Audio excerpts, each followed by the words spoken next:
Hey everybody, Stephen Rankin here with Whiskey Unbound. So we're gonna go over another education video here. So today we're gonna talk about how whiskey is made. If you've been to distilleries, that is a great teaching tool. Go to these distilleries because they're gonna take you physically through all these steps of mashing and fermentation and distillation and barreling and aging, all these different things. Very, very cool experience. I haven't been to as many as I'd like to go to, but I know Jack Daniels and Bardstown both do phenomenal experiences, and it's cool to just be up there anyway. So go check out the whiskey trail and then Whiskey Row in Louisville, right? So let's go start from the beginning.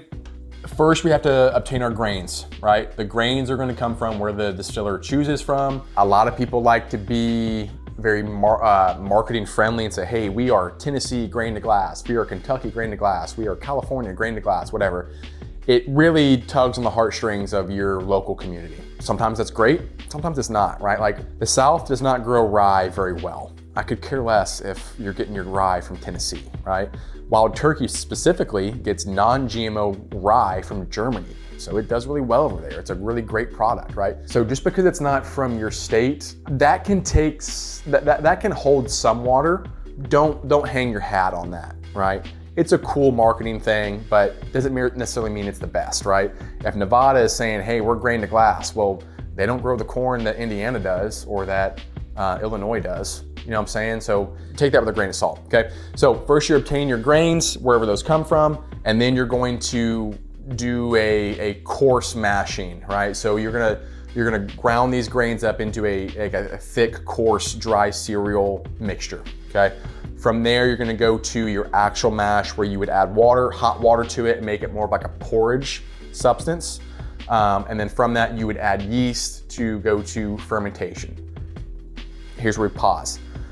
What's gonna happen is you're gonna put that mash into these really big stainless steel vats, huge tanks, right? And you're gonna see this bubbling, okay? If you've ever been to a brewery, we're kind of still on the same pace here with beer and whiskey. They're gonna start very similar. That bubbling is CO2, it's not hot, right? You can stick your finger in that, it's pretty much room temperature. So you add your yeast to the mash to break down the sugars, right? Because yeast eats glucose and it's going to produce alcohol. The problem is there's no simple glucose molecules in that mash. The corn, that's why we use corn a lot. The corn is going to have starch in it. Starch is just glucose folded over and over and over and over again. It's a very dense glucose molecule, right? The problem is it's really hard to digest for the yeast to process. So you need an enzyme. There's two ways to get that enzyme. The easiest way is to add artificial enzymes, and that's what most distillers are gonna do because it's a lot easier to do, it's simple, it's efficient, everything gets distilled out, there's nothing artificial about it, it's just pre-purchased enzymes. Two, what they would used to do, and this is why Scotch and Irish whiskey were the first ones to do distilling because they only use malted barley. Okay, so let's go over that step specifically. So malted barley is when I take my barley and I put it into water. And then it's going to sprout like a potato, okay? The sprouts contain the enzyme amylase, which breaks down the starch into glucose, so the yeast has something to eat. And then I dry it. I can either dry it with hot air, or I can dry it with smoke. And this is where you get the word peat, all right? This is where you get the peated scotches, right? I do not know of anyone that's doing peated whiskeys except for Scotch and maybe some Irish. If you know of one, please leave in the comments and I would love to experience that. But so what they'll do is that sprouted wet malted barley, they will dry it with peat. Okay, so you can do that with peat or without peat. And that's gonna produce different flavor profiles, okay? You don't find a lot of people that are using high malted barley mash bills. So most of them are adding artificial enzymes, which is okay. It sounds kind of, artificial or whatever, but it's okay, right? From that, okay, so now we have our mash, and a long way around. We have our mash, okay? It is fermenting, it's producing alcohol. Before we put it into the pot still or the column still, it's gonna be about 12 to 15% alcohol content. Okay, so we put it into, let's go over the pot still. That's the easiest way to think of it. So you put your mash into the pot still. It's that genie look, that copper genie looking lamp type thing. I heat that up, I distill it, okay? Those vapors will rise through a tube and they will move over and be cooled back into its liquid state. You're gonna do this twice, at least twice. The first time, you're getting out the methanol. You do not wanna drink methanol. That will ruin your day, maybe ruin your life, right? So we have what we call the heads and the hearts. So the heads, you distill out, you discard. That's the methanol. Ethanol is what you wanna keep, okay? So ethanol and methanol have different boiling points. So methanol has a lower boiling point, so we can kind of get that out first, right? And then we keep what you call the hearts, which is the ethanol.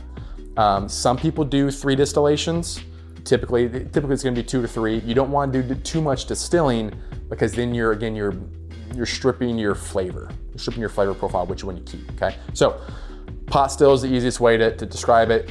You do 1 batch at a time, it evaporates, and then you condense it back into its liquid state. A continuous column still will do that continuously. So I'll continuously be producing vapors. They will come back down into it. They'll come back down a different column, go back, distill it again. It's always happening, okay? Sour mash, let's go over the word sour mash. Sour mash and sweet mash. Sour mash is going to be done if you're doing this like this in a pot still, you're going to reuse some of that mash, that porridge mixture. So once it distills, you get rid of that batch. Instead of cleaning it out completely, you're going to take a little bit of that mash and add it back to that pot still. That's going to lower the pH, okay, make it more acidic, which is more antibacterial, okay? It keeps things cleaner, okay? That's why it's called soured.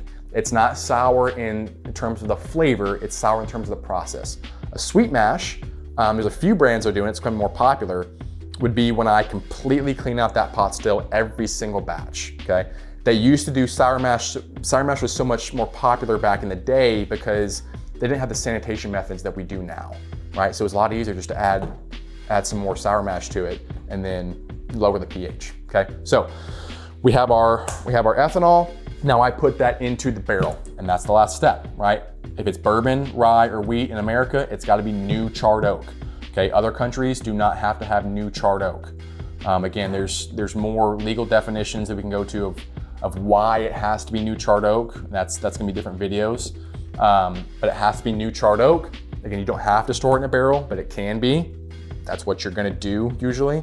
That's gonna set in rick houses or set in warehouses that are pallet stacked for X amount of years, okay? So hopefully that cleared up kind of some misunderstandings and helped you understand why and how we get to that final product from corn in the field, okay? So hope you all enjoyed this. If you got any questions, please leave them in the comments, and I'll see you on the next video.